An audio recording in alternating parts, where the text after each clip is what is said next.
Yep. Good morning, beloveds. Messing with camera angle, which is always a dangerous thing to do in here. Okay. It's still messing with it. Yay. It stormed pretty much all night last night. Like, it wasn't supposed to come in until like 1 or 2. Yeah, it came in at midnight. And it was still raining at 6 o'clock this morning. It wasn't storming anymore, though. Because I got up at 4 o'clock in the morning. I didn't stay up. I just went to the bathroom and went back to bed. But I could clearly hear that it was still raining. I was just like, oh, okay. All right, so this is what we are doing. And since that's what we are doing, let's do the housekeeping really quick. And that's just me reminding you that we are Creative Life Spiritual Center. The website is creativelife.org. The constant contact email is info@creativelife.org. 1 email a week, unless something unusual happens. Blind to CC, nobody sees your email. And the hot links are hot. Tells you what's going on for the week and the month. All right, that's that. Social medias. We don't monetize the social medias because we don't want to deal with the ads any more than you do. So what we ask you to do instead is go like, subscribe, share, follow, comment based on which platform it is, because it'll bump us in the algorithms. Since we're not going to pay for it, we need your help. All right.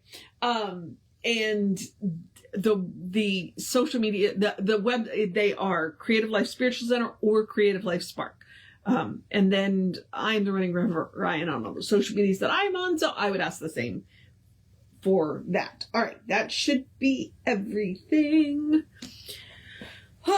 Okay, so what we are doing is Living the Science of Mind. Now, what these are is a collection of essays from the Take Home Science of Mind Study at Home course. It was in the back of the magazine. You could mail off for it. And really what I think they are is that people kept coming up to Ernest, or they would write him letters and say, hey, explain this to me. And so he did. Hence the title today, The Individual and the Universal. Somebody probably came to him and said, please explain this to me. So he's going to. I like this one because the Science of Mind text was good, but it was the Science of Mind text. It's a textbook. He said that I wrote that. These are a collection of essays that he wrote answering people's questions. And any of the other books where it sounds more like he's talking to you, yeah, his writing style's a lot better. So I hope you're enjoying these as much as I am. See if I can get the light on. All right. As I said, today our title is The Individual and the Universal. So let's see what Ernest has to say about that. We individualize the universal and universalize the individual. And already I'm like, what? So if you are too, you're in good company. This sounds like rather an abstract statement until we understand its simplicity. The ancients said that every person is a microcosm within a macrocosm, a little world within a big world, or an individual within the universal. Jesus said, believest thou not that I am in the Father and the Father in me? Question mark. Yeah. The words that I speak unto you, I speak not of myself, but the Father that dwelleth in me. He doeth the work. What does this mean? The answer is simple, and yet it is that type of simplicity from which the most profound conclusions are reached. There is no such thing as an individual anything in the universe. For instance, we, as individuals, do not have an individual gravitational force that holds us in place. We do not possess an individual law of mathematics or principle of harmony. Rather, we are immersed in all of these things, and they individualize through us in accord with the use that we make of them. When Emerson said that there is one mind common to all individual people, he reached one of the highest perceptions of the ages. Not that he was denying the reality of our own being. He was saying, in substance, you are because God is. You live because God lives in you. Each one of us individualizes the universal mind by our use of it. The sum total of our mental and emotional reactions surrounds us with a field of thought which is operated upon by a larger field of mind, law, and action. It's kind of like being a fish. Fish live in the water, but they are unaware of it. We live in the air, but we are unaware of it because it surrounds us constantly. Like we would die without it, but yeah. You don't have to think about the air. It's just there. Fish don't have to think of the water. It's just there. Same thing here. This is why you do not send out thoughts or hold them or will or wish or concentrate when you give a treatment. You make a definite statement in this universal field of mind, which individualizes for the person, place, or thing you identify your statement with. Your treatment is an individualization of the universal mind, but the moment it is given, it becomes a universalization of the individual mind. This sounds abstract, so we shall make it more understandable by way of an illustration. When a farmer sows grain, he is individualizing the creative soil of a universal medium. The creativity was there before he used it.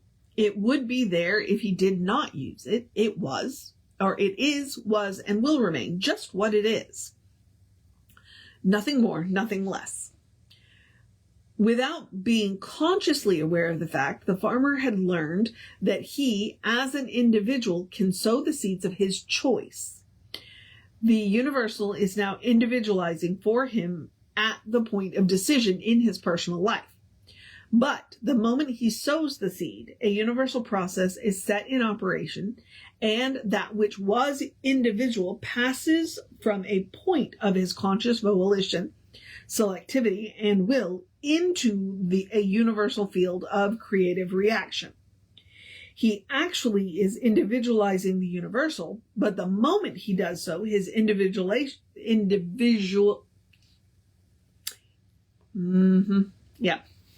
big words.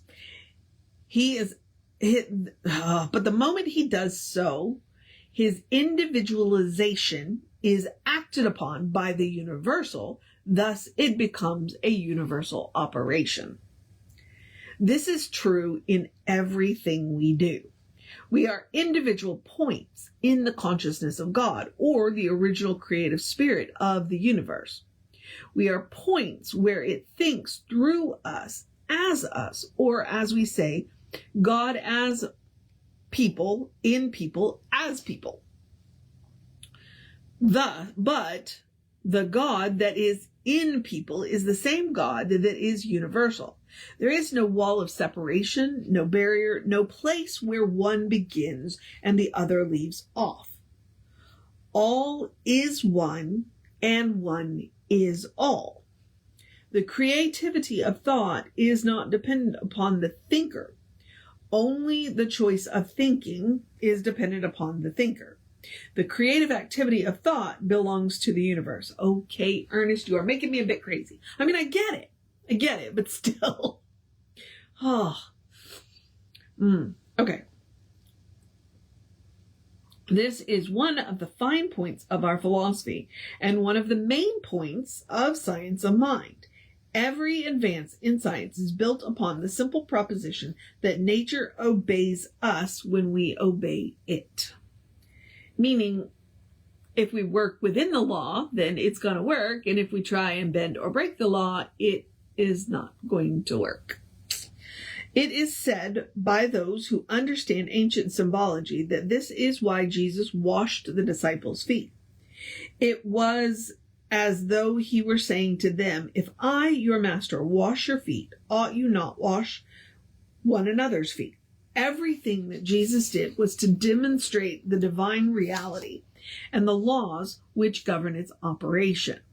The Lord, or the law serves us, but first we must obey it. That's a good line right there.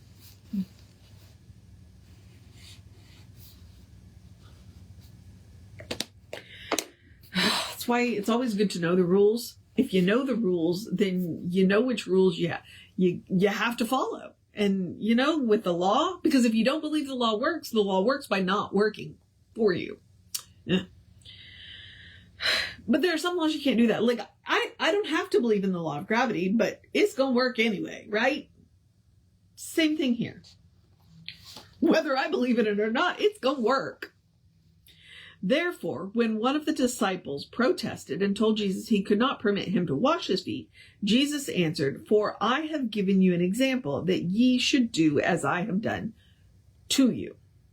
I hope you will think long and deeply upon this idea of the individualization of the universal and the universalization of the individual, always remembering that in no way does this contradict either the supremacy of God or the reality of people.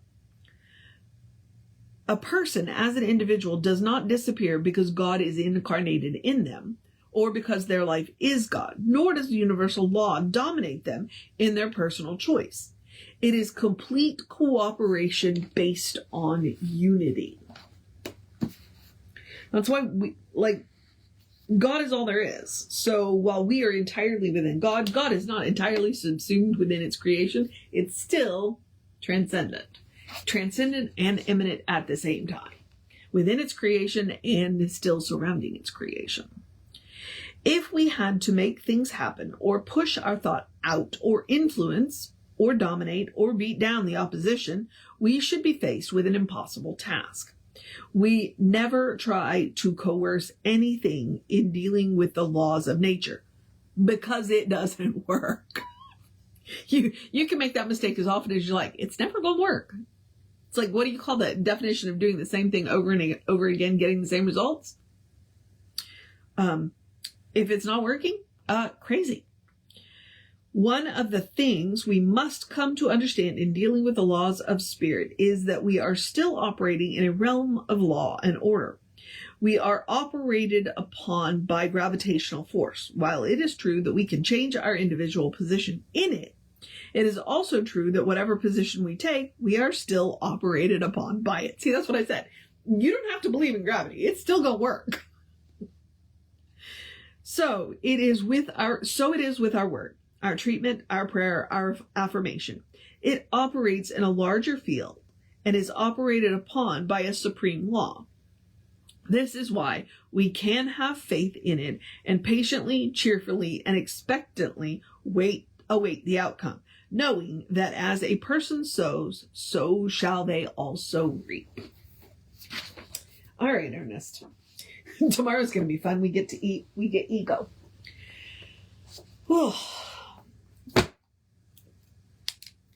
The individual and the universal. We can't get away from it because it's that idea of immanent and transcendent. Because God is all there is. So God is so much more than we are, and yet is exactly what we are.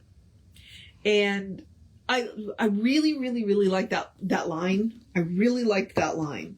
Hang on, let me go back. I